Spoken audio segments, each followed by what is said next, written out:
আজকে হচ্ছে ফুচকা পার্টি, বুঝতে পেরেছো তোমরা? তো দেখতেই পাচ্ছ আমরা ফুচকার দোকানে চলে এসেছি। তো বাড়িতে নয়, দোকানে গিয়েই ফুচকা পার্টি হচ্ছে, কারণ বাড়িতে তো অনেক কিছু ঝামেলা আছে, তো তার জন্য দোকানে গিয়েই আজকে ফুচকা পার্টিটা হচ্ছে, দেখতেই পাচ্ছ। তো ফুচকা পার্টি করব।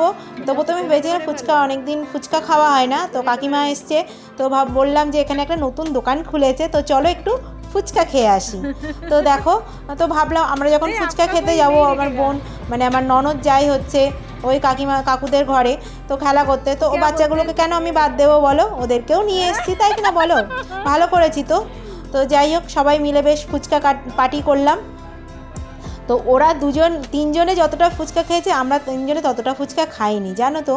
তো ওরা তিনজনে জল ফুচকা খেয়েছে হচ্ছে 120 টাকার, আর আমরা তিনজনে মানে আমি, আমার কাকি শাশুড়ি আর আমার বর মিলে খেয়েছি 60 টাকার ফুচকা।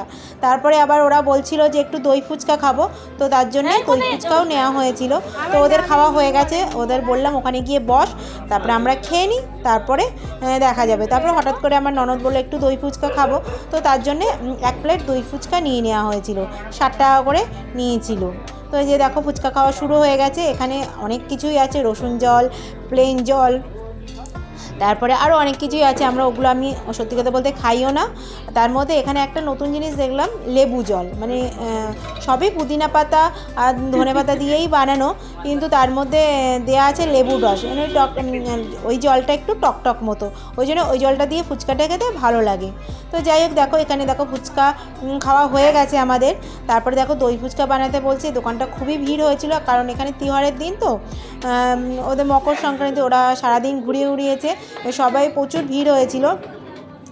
তো দেখো এই যে দই ফুচকা, তারপরে দেখো ভিডিও করছিলাম, তার মাঝখানে দেখো চলে এসেছে একজন। তো যাই হোক, দই ফুচকাটা নেওয়া হলো, 6টা ফুচকা, আমরা 6 জন আছি। তো দেখো ওই যে কাকুর মেয়ে নিয়ে নিয়েছে, তারপরে তো ও দই ফুচকা এক মুখের মধ্যে পাচ্ছিল, তারপরে আবার টিস্যু দিলাম, দিয়ে সবাই মিলে খেলো। তারপরে এখানে আছে দই পুরি, তারপরে সেব পুরি, তারপরে অনেক কিছু আছে। তো আমরা দেখো শুধু দই ফুচকাই খেয়েছিলাম, আর কিছু খাইনি, কারণ রাত্রেবেলা আবার একটু নান আর আলুর দম বানাবো, তো তার জন্য। এখানে দেখো টিস্যুগুলো নিয়ে নিচ্ছি, টিস্যু দিয়ে সবাইকে দিয়ে দিলাম, কারণ হচ্ছে ওদের খেতে অসুবিধা হচ্ছে, ওই জন্য দেখো সবাইকে দেখো টিস্যু দিয়ে দিচ্ছি। ওই যে দেখো, ওই ভাব দেখো আমার ওই কাকুর ছোটো মেয়েটাকে, ভাব দেখো পুরো একদম করে কি করে ফেলেছে। তারপরে দেখো আমার ননদকে দিয়ে দেওয়া হলো, আমরাও খেয়ে নিলাম একটু, মানে সবাই মিলেমিশে বেশ ভালোই লাগলো। বিকেলবেলাটা খুব সুন্দর হয়েছিল, সন্ধে হয়ে গেছিলো অবশ্য। তো দেখো আমরা একটু এদিক ওদিক ঘুরে তারপরে ফুচকা খেতে এসেছিলাম, ওই জন্য সন্ধে হয়ে গেছিলো। এই যে দেখো দই ফুচকা, এর মধ্যে দেখো দই, তারপরে পেঁয়াজ দিয়েছে, দিয়ে তারপরে বেশ সুন্দর, মানে খারাপ করে না, মোটামুটি ভালোই করে। তো যাই হোক, এই যে দেখো আমার কাকি শাশুড়ি নিয়ে নিল, এবার আমিও একটু খাবো।